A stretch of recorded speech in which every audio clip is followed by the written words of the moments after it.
সরকার আর বিএনপিকে আমি একটা থিওরিটিক্যাল অবস্থার কথা বলি।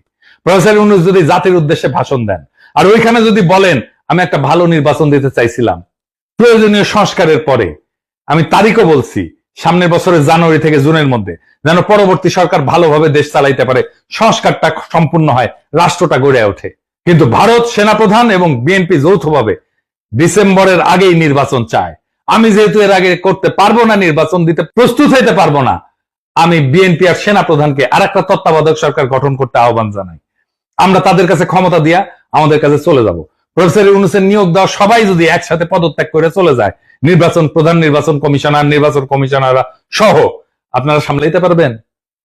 পাবলিকের মায়ের কিন্তু একটা মাটিতে পড়বে না।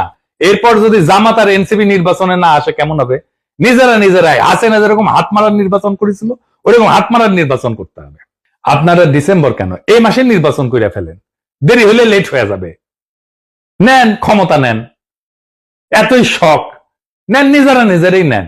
বাট আমির খসরু মাহমুদের প্রধান উপদেষ্টা বানান, দেখি উনি নাকি কয়েক মাসের মধ্যে নির্বাচন করে দেবে, করুক না। মির্জা ফখরুলকে প্রধান নির্বাচন কমিশনার বানান।